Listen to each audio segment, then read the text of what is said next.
You're driving on the highway, on your way to a meeting. Brake lights start stacking up. You ease off the gas and groan. Another bottleneck. You are still on the fastest route. You're going to be late. But then, something strange. The slowdown doesn't get worse. In fact, traffic starts flowing again. You glance up at the digital sign stretched across the highway. AI traffic management enabled. Up ahead, an on-ramp has temporarily stopped cars from merging onto the crowded highway. To your left, a carpool lane has opened up just long enough to ease the backup. Soon, you're on the open road again. You exit into a side street in an industrial part of town and glide through the quiet intersections. Suddenly, the traffic light ahead starts flashing red. You hit the brakes. You look around, confused. There's no one waiting to cross. Then you see small brown ears bouncing in front of your car. You see it, a dog, hopping onto the curb. The AI model guiding the traffic system saw the dog before you did. The light turns green, and you continue on your way. This is the future of sensor-powered AI.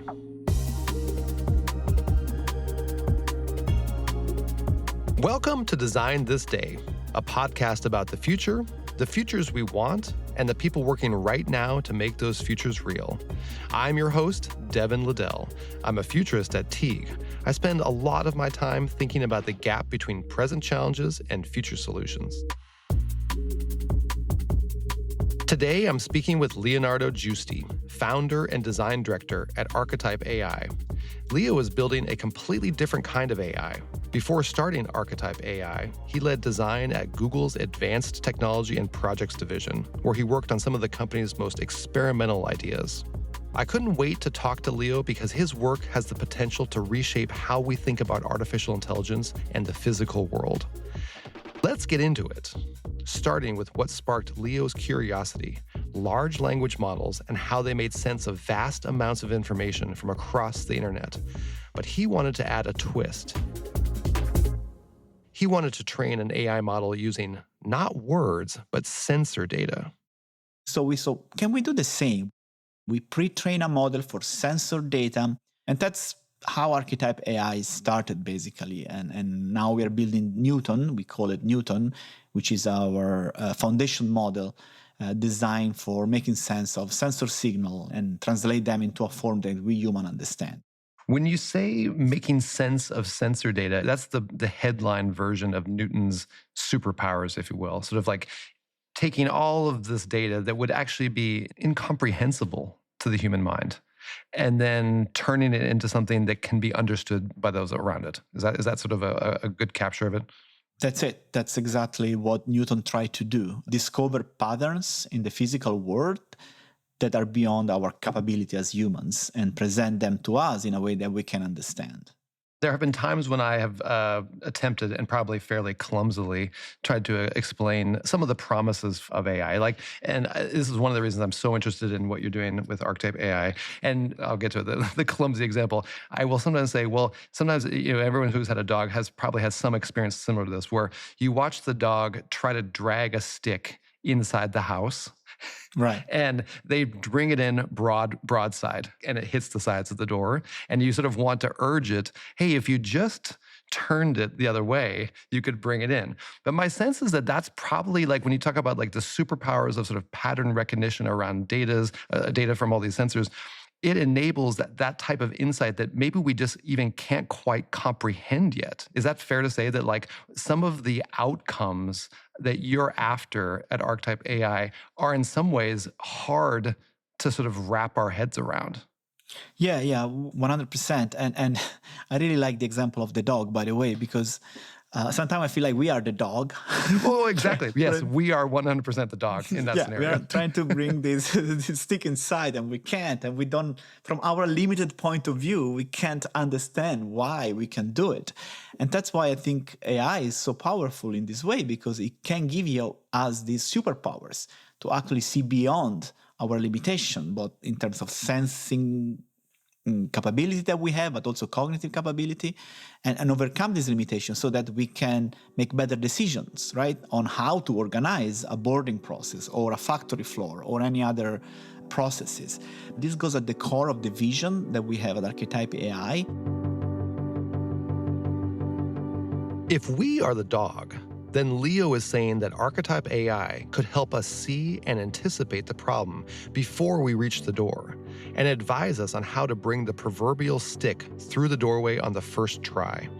We talk a lot on this podcast about which jobs are good for AI and which jobs are good for humans, but Leo is asking a different question altogether. Unlike many new AI companies, Leo is not seeking to replace boring or repetitive tasks that humans don't want to do. Instead, he says Archetype AI will help humans see what we otherwise could not. It's really trying to see AI as an instrument to understand the world around us. And this has very important, I believe, design implication as well.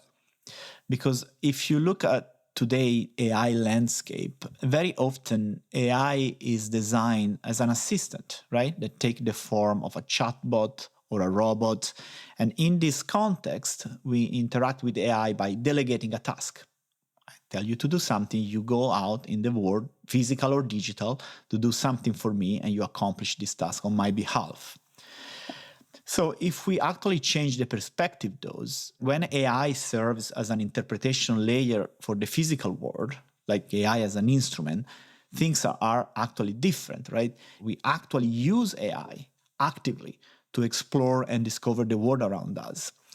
And so AI ultimately empower us and augment us to make better decisions. And so the agency, the ability to affect change in the world goes back to people. Instead of delegating it, we take it back in a way.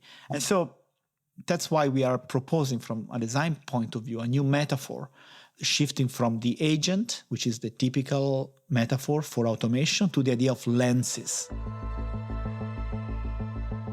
A lens is the metaphor Leo uses to describe the different versions of Newton, his company's foundation model. For example, there could be a lens for optimizing warehouse operations or managing supply chains in real time. Or, remember in a previous episode, we talked about the thousands of sensors installed at Dallas-Fort Worth International Airport. Maybe Newton could offer a lens that helps keep flights on time. As Leo described what this kind of AI could do, it was easy to see how powerful it might be. These lenses could not only surface meaningful patterns, but also help builders make important design decisions that actually improve outcomes. One of Leo's current projects is working with the city of Bellevue, right here in Washington State, to build a lens focused on traffic safety. We're working with the city of Bellevue, where they have a lot of traffic cameras at intersections. And they're very interested in improving road safety. And so they want us to build a lens that receive as input the camera feed, plus the signal coming from the traffic lights. Pedestrian, you go, stop, those when it turns red. And by combining these two things, the lens can report back what they have defined like a near misses, an accident that almost happened but didn't happen. And so basically this lens is designed to receive this as an input and create a heat map at the different intersection where these little near misses are happening, so that basically the city now have a map of the city with the areas that are the most dangerous one. And so they can actually intervene and go there and make the changes before something bad actually happen. That's bad. And I'm assuming that, going back to your earlier point, the heat map that the lens produces is a form of pattern recognition that would otherwise be entirely invisible to traffic planners, for example. Yes. They wouldn't actually see it. Okay. You can think AI as an instrument, like a microscope or a telescope or X-rays. What it does is able to identify these patterns in the world that you cannot directly access. With AI, we can just augment this capability that we have to understand the world around us. But ultimately, the agency, as you said, is back to us. We are, in the end, the ones making the decision of what to do with this information. Interesting. Is there, this is a purely devil's advocate question. I'll just give you a super rudimentary example that I sometimes struggle with myself. When I was a teenager, my mother had no idea where I was most of the time.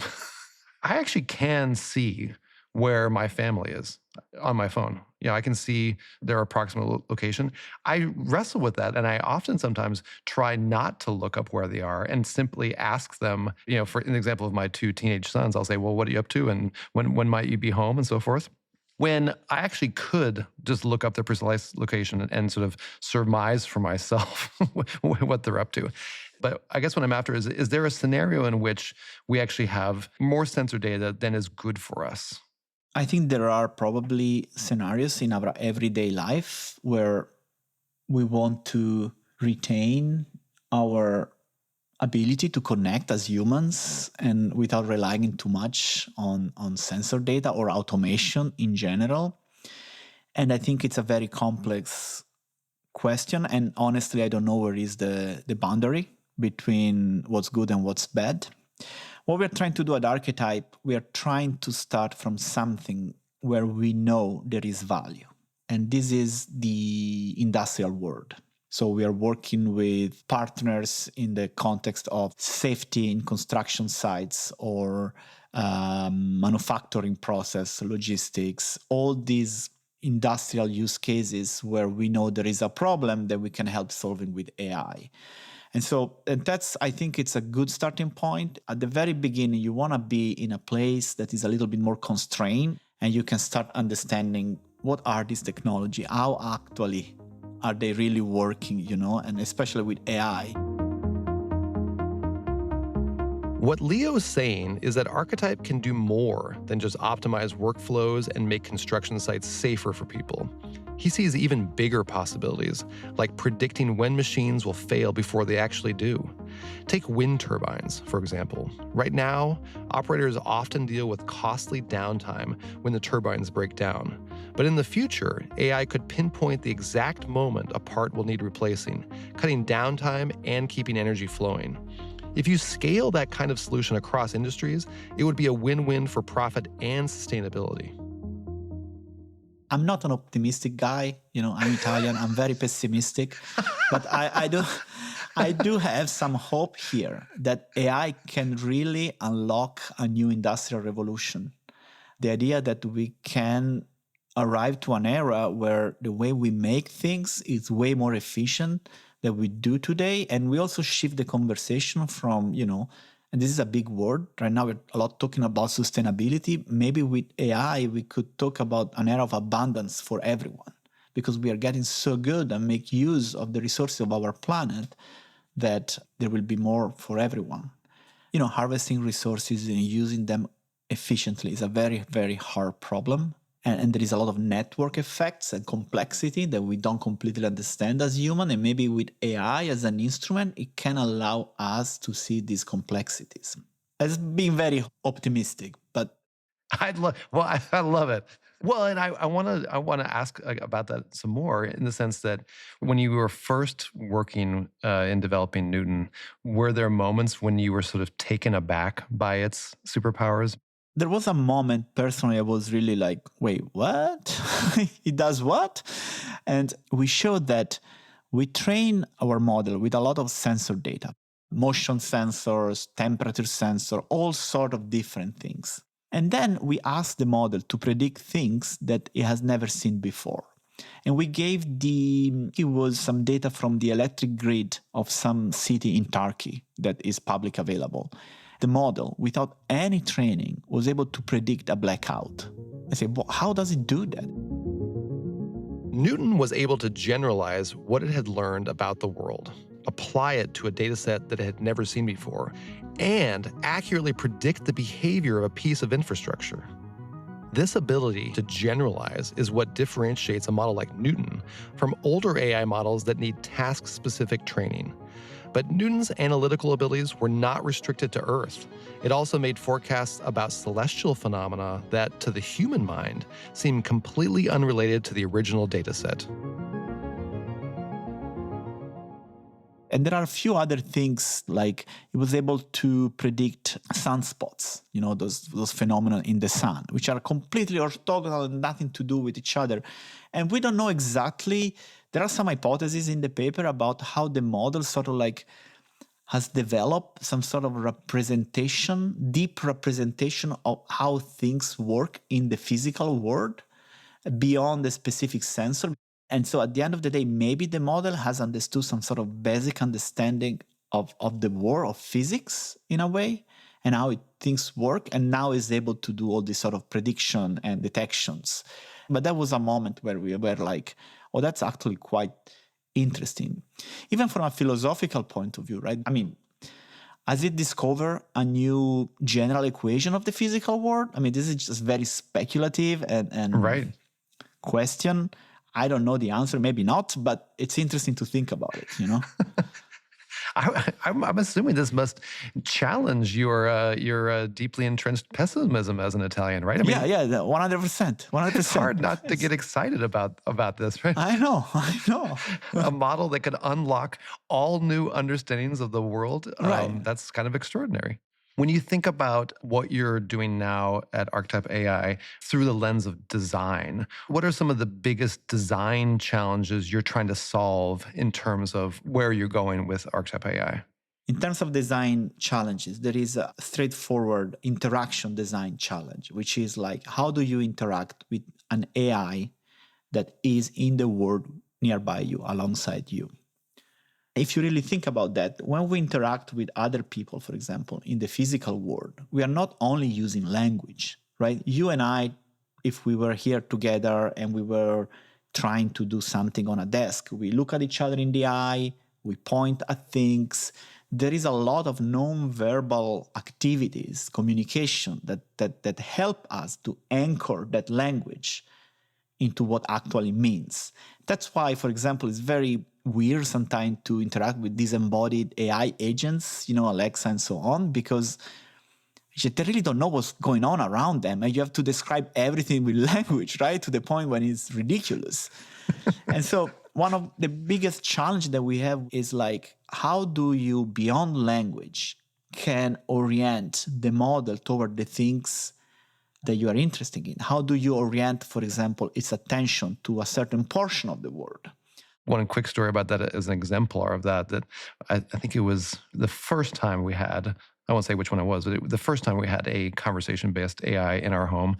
And when it would lose its internet connection, just even for a moment, it would announce that it had lost its connection.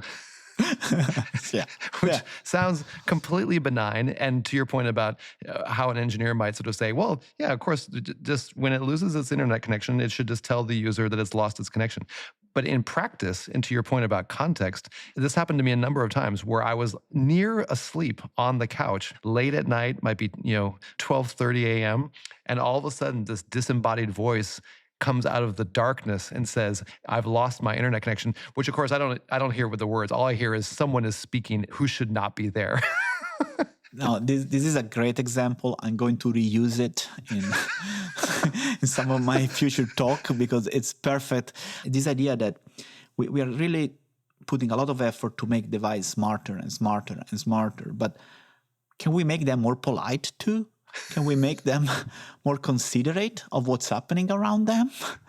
Isn't too much to ask?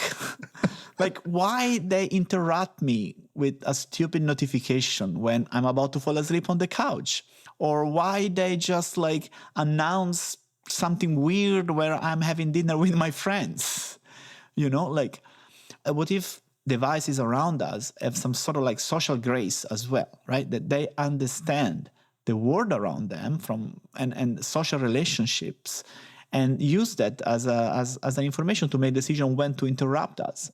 It's really, really hard because, as you know, social interaction are very complex and fuzzy and hard to define, and traditional machine learning was really struggling, to make sense of the social world. I think we have a chance to actually build this sort of intelligence that is not just, intelligent, but actually is considerate of what's happening around it. And so we can really create devices that live with us, that are a little bit more polite, considerate, that they're more like harmonious with our everyday life.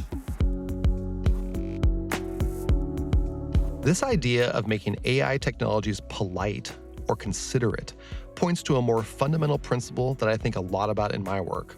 And that is, design needs to be a key consideration with all technology, especially technology that is so embedded in our everyday lives.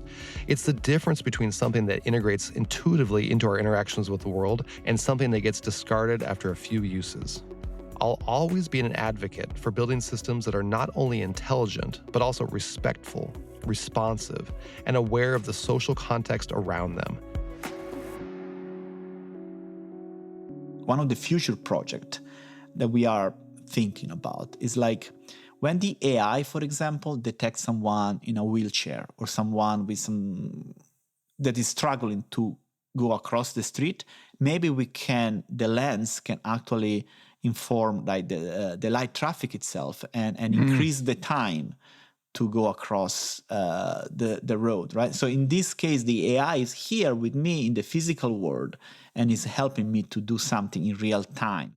It's one of the reasons I'm sort of in love with your approach to it is that in comparison, there are times when we envision AI-powered futures, particularly through the lens of automation, I'll say, that we imagine future worlds that, to your point, work very well. But if you breathe them in a bit, they are very efficient with a coldness to them. Right.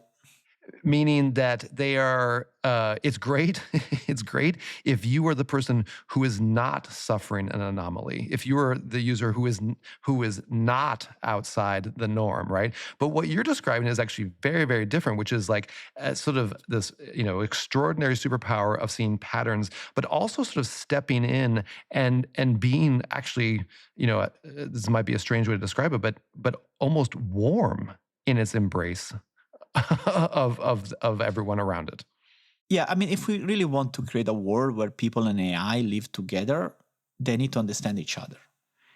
And understanding each other is not just anticipating your needs or everything, because humans are not just needs, right? We have emotions, we have feelings, and we need AI to be participating in our everyday life in a way that is considerate and meaningful, right? So if we really want to succeed, I think we have to do it. I love that. That's fantastic. Okay, so time for a speed round.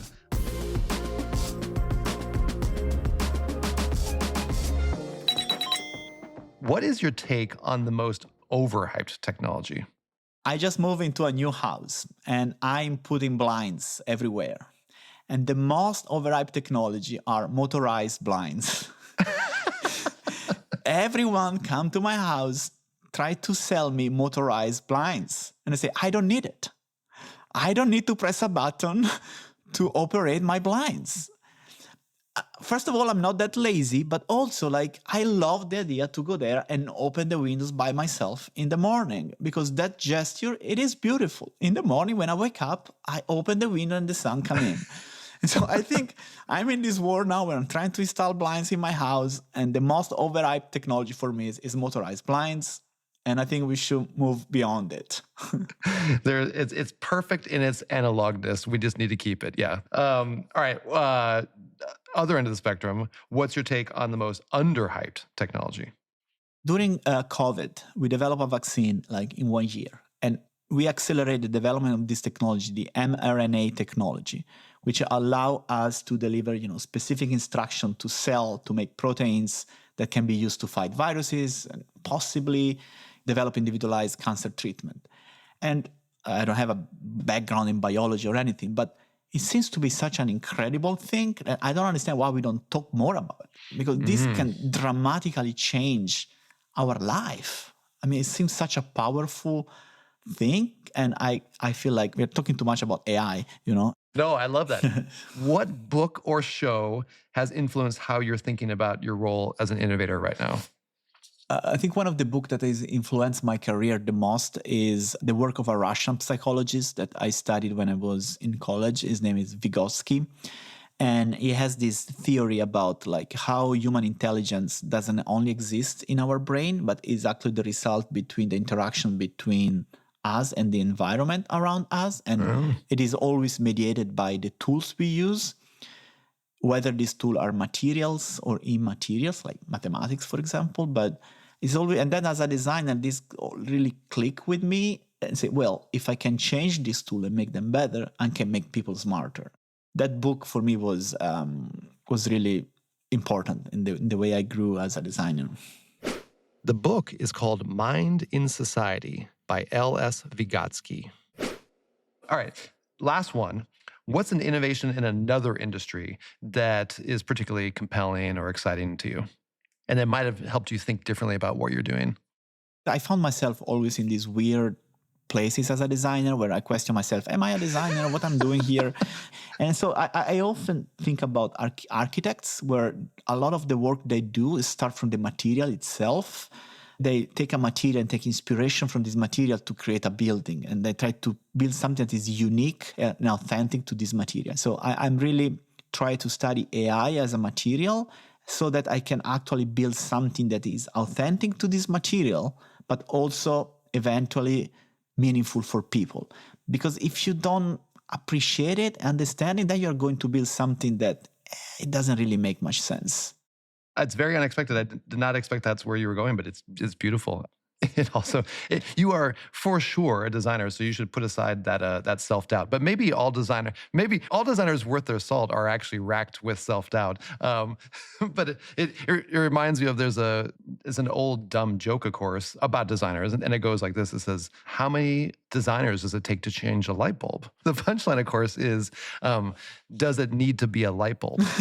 Or can it be something else, right? But you actually took it even farther than that, even further. The joke that you inadvertently wrote just now was, how many designers does it take to change a light bulb? And then the punchline is, do they even know they're designers?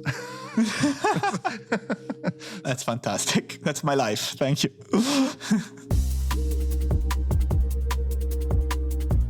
Thank you for listening to Design This Day, a podcast by Teague. We will be back soon with more episodes. Subscribe on your favorite podcast app so you don't miss the next one.